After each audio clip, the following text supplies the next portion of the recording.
Hello everyone, it's Shane Kanto, your Wasteland Reviewer, and it's my week in review, so it's time to talk about some of the films that I got to watch not in the theaters this week, as well as what I got to watch on the tube with the television, which, really isn't television anymore, but you know what I mean. So, I had a couple of films that I got to watch, and two of them were through Netflix DVD, and I had read a book about the history of horror films that my friend Matt, who was featured in my top 10 video, got me, and I finished it, and I wanted to watch some of the films that I'd never seen, especially the Hammer horror era.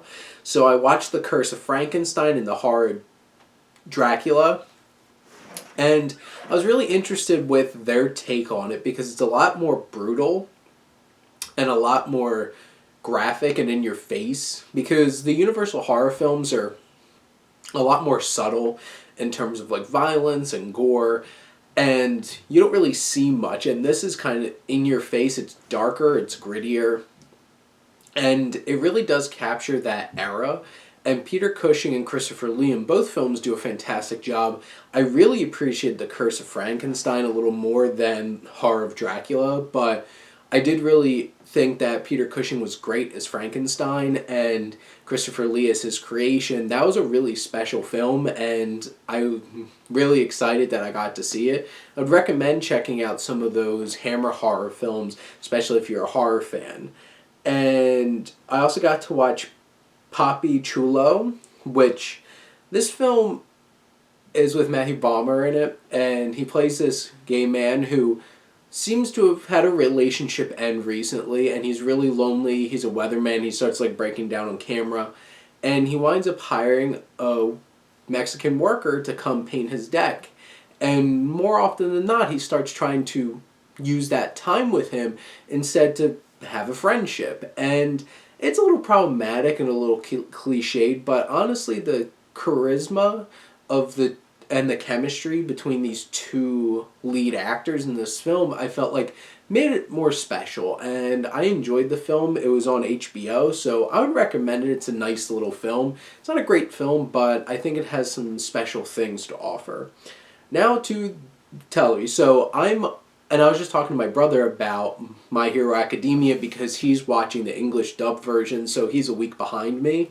But after like a 10 episode arc finally wrapping up with like episodes 15 and 16, there's some really heavy emotional moment in one of these episodes, and it's really a satisfying payoff to this big arc that just wrapped up. And then the show's getting put into another perspective as our characters are settling back down with each other and with the school and getting back to school and seeing their classmates who weren't involved in this giant raid that lasted like 10 episodes. And it's an interesting shifting point for My Hero Academia for this part of season 4, but it was a really satisfying and emotionally taxing bit of this show over the past week that I got to watch. And I just started watching Avenue 5 on HBO, and it was a fun premiere episode, and it's really funny, and Iannucci is a great writer, and I love Death of Stalin and In the Loop, and I was excited about this, and the cast really gives it. Like, Hugh Laurie's great, Josh Gad's just obnoxious and over the top as always, and I'm looking forward to seeing where this sci-fi kind of disaster kind of movie goes, because it's about this accident that happens on this spaceship, this cruise line spaceship, and mayhem's going to ensue, and the dialogue's snappy and fun, and I'm really enjoying it so far, and be watching the new episode probably on Wednesday. I've been watching Little America, and I watched the 2nd through the 5th episode of this over the weekend, and I really, really love this show. This is a great show, probably the best show that Apple TV has. So hopefully if they start with like Servant and Little America, I feel like Apple TV's shifting in the better direction, because like the first couple of shows, like I enjoyed them, but they weren't like really grabbing my attention. Little America's something special. Each episode's very special, it's very unique, and really captures the humanity of people and the American dream. And this is a really awesome show. I watched the third episode of The Outsider, and more questions. This show's definitely for like the next, I think it's only 8 episodes. I'm not sure. I gotta double check. 8, 9, 10 episodes. But this show is so interesting, and where this is going, it's more intriguing at this point than enthralling, so I'm hoping that it really does keep grabbing me in, but there's a lot of strange things going on and a lot of mystery and this strange figure that seems to be popping up everywhere. I got to watch the second season of Sex Education, and I loved it. It was another great season of the show. There are a lot of characters to keep up with, and there were some really great additions to the cast. And sometimes it's hard to keep track of everybody, but as the season went on, storylines started pulling together more, and I felt like the show was moving a little smoother. And it has some challenging realizations with some of the relationships of characters. There's new relationships budding and new conflict. And I saw that the season finale is pretty divisive among people. I liked it. I think it sets up some intriguing new things for the third season, but I could also see where it's like, why are you stalling this? But you know what? I'm interested to see where the show goes, especially at the central piece with Otis and Maeve, because honestly, that's been one of the biggest driving forces of the show in the first 2 seasons.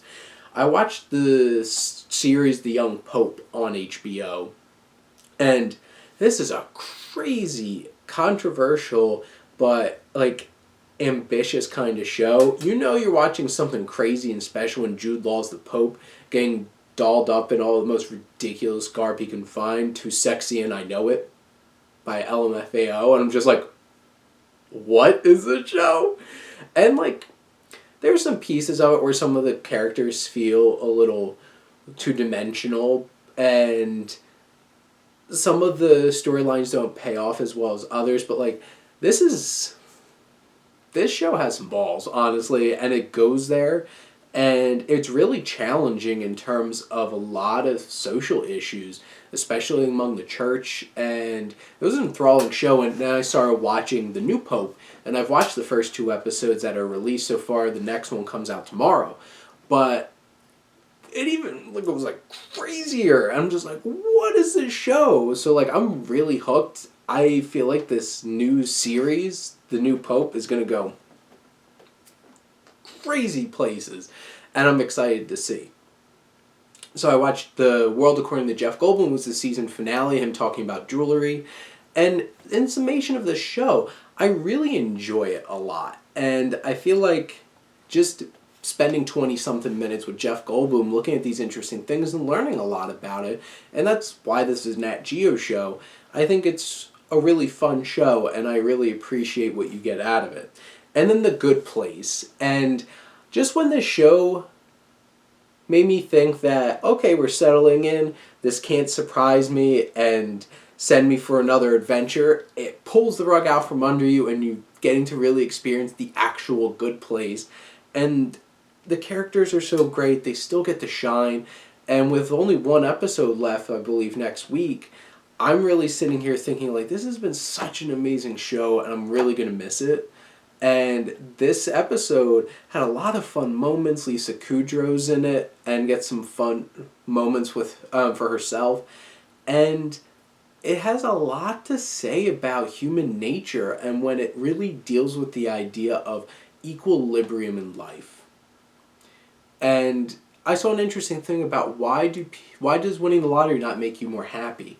And it's because once you get all that money and you come to your equilibrium and your new lot in life, you come to that static place where it's like, that isn't enough to sustain happiness for the rest of your life. You come to the point where your life is back, like this is your new normal. So you still need to do things that are going to make you happy above and beyond that.